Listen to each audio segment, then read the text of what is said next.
Hello my dear buddies, welcome back to cine two fans. இன்னைக்கு இந்த வீடியோவில் வந்து தேசிங் ராஜா 2 அந்த படத்தோட டீசர் தான் பார்க்க போகிறோம். ஸோ தேசிங் ராஜா அது ஒரு ஃபன் ஃபில்டு பிக்கஸ்ட்டு ஒரு ஃபன்னியஸ்ட் மூவிங்க. ஸோ செம்மையாக இருக்கும். அதில் காமெடியெல்லாம் ஒர்க் அவுட் ஆன விதம் வந்து வேற லெவல். அதுலேயும் அது சூரி தான், எனக்கு தெரிஞ்ச அந்த படத்தில் ஹீரோனா சூரிய தான் சொல்லுவேன். அவருனால தான் அந்த படம், அவருனால தான் அந்த காமெடி. அதோடைய சீக்வல் அந்த படத்தோட டீசர் தான் பார்க்குறோம். வாங்க பார்த்துட்டு வந்துடும். மேடம், மார்க்கெட் பாண்டியோட தலை A2 ஸ்டேஷனுக்குள்ள இருக்கிறதா உளவுத்துறை கன்ஃபார்ம் பண்ணிட்டாங்க. தலை புகழ் இவர்தான் எங்க station inspector mister Kulasekara Pandian. எனக்கும் குலசேகர பாண்டியனுக்கும் முடிவுக்கு வர போற கலிங்கப்போ எல்லாரும் நெருப்பாருங்க. பெட்ரோல் ஊத்தி கொளுத்திக்கிட்டு மேடம். சிரிக்கிறியா? சிரி. தலை எங்க சொல்லி தொலைனா தருதல. சும்மா தலைன்னு கத்தாதீங்க. இதுவும் தலைதான் இருக்கு. ஆக்கி துணுங்க. அடிம் கையில சிக்கன உன கண்ணை திரோ பட்டி பாத்துக்க. தலை சார் உஷாராயிட்டானுங்க சார். ஏன் அடுக்கடுக்கா ஏன் உயிர் எடுக்கறீங்க? சரி மேடம். டேய் யாரோ நீ ரொம்ப கிராஸ் பண்ணிக்கிட்டு இருக்க. சுட்டாளா சுட்டதாளா. அர்ஜுன் இது மொக்க காமெடி பண்ற நேரம் இல்ல. வாங்க சொல்லடா மாடி தலையங்க. மேடம், இந்த முண்டத்தை விடுங்க, தலையை போய் தேடுவோம் வாங்க. நீங்க பண்றது கொஞ்சம் கூட நல்லா இல்ல. இது போலீஸ் ஸ்டேஷனா இல்ல அக்யூஸ்ட்ங்க இருக்கிற கூடாரம்? தம்பி எனி ஐடியா ப்ளீஸ்?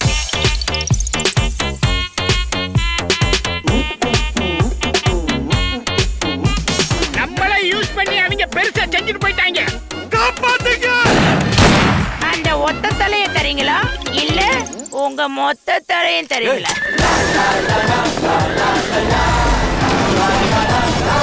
தேசிங் ராஜா தலையை வச்சு தாயபாஸ் விளையாடுறானுங்களா? நம்ம தலையை வச்சு மங்காத்தவே ஆடுவோம். சரியான டைலாகடா அது. தலையை வச்சு மங்காத்தவே ஆடலாம் அப்படின்னாரு. அங்க ரெஃபரன்ஸ் எடுத்திருக்காங்க. ஒரு பெரிய ப்ளஸ்னா வித்யாசாகர் மியூசிக்கல் தாங்க. மியூசிக் வந்து செமையா இருக்கு. அதுவும் வித்யாசாகர் வந்து ஒரு காமெடி படத்துக்கு மியூசிக் போடுறதுங்கிறது அது செமையா ஒர்க் அவுட் ஆகும். ஏன்னா அவர் நிறைய படத்துக்கு போட்டு படத்தை காப்பாற்றிருக்காரு. ஸோ இது அந்த லிஸ்ட்ல ஆட் ஆகும்னு எனக்கு பர்சனலி பிலீவ் பண்றேன். எழில் டைரக்ஷன், அவரை பத்தி சொல்லணும்னா அவருடைய அந்த மொத்த பொட்டன்ஷியலுமே ஒரு படத்துல இருக்குன்னா அது வேலைன்னு வந்துட்ட வெள்ளைக்காரன் அந்த படத்துல இருக்கும். அது வந்து படம் வேற மாதிரியான ஒரு படங்க.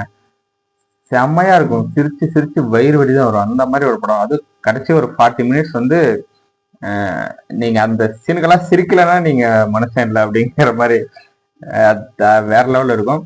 அவரோட டைரக்ஷன்ங்கிறதுனாலுமே ஒரு எக்ஸ்ட்ரா ஒரு எக்ஸ்பெக்டேஷன் இருக்கு. எல்லாத்தையும் விட வந்து போஸ்டர் இந்த டீசர் எல்லாம் பார்க்கும்போது எல்லாரையும் தாண்டி ஒருத்தர் ஸ்கோர் பண்ணிட்டு இருக்காருன்னா அது புகழ் தான். அந்த லேடி கெட்டப்ல மாஸ் பண்ணியிருக்காரு. மொத்த டீசர்லயுமே அவரு தான் ஸ்கோர் பண்ணிட்டு இருக்காரு. இப்போ டைலாக் வந்து அவ்வளோ கொடுத்துருக்காங்க. அவ்வளோ டைலாக் அவருக்கு தான் நிறைய இருக்கு டைலாக். அந்த டைலாக் டெலிவரியும் சூப்பரா இருக்கு. ஸோ நம்ம விஜய் டிவில நிறைய ஒரு லேடி கெட்டப்ல பார்த்துக்கோம். ஒரு ஃபுல் லென்த் ஒரு படத்துல ஒரு லேடி கெட்டப்லன்றது வந்து இதுதான் ஃபர்ஸ்ட் டைம். ஸோ அதுக்காகவே ஈகரா வெயிட் பண்ணிட்டு இருக்கேன். டீச்சரா பார்க்க பண்ணி ஒரு எந்த ஒரு கஷ்டம் கவலை எதுவுமே இல்லாம நீட்டா போயிட்டு தியேட்டர்ல பார்த்துட்டு ஜாலியாக சிரிச்சுட்டு வர மாதிரியான ஒரு படமா இருக்கும். ஓகே கேஸ், இந்த வீடியோ அவ்வளோதான். இந்த வீடியோ உங்களுக்கு பர்சனல் லைக் பண்ணுங்க, கமெண்ட் பண்ணுங்க, ஷேர் பண்ணுங்க, சப்ஸ்கிரைப் பண்ணுங்க, பெல் ஐக்கன் ஆல்ல வச்சுக்கோங்க. பாய்.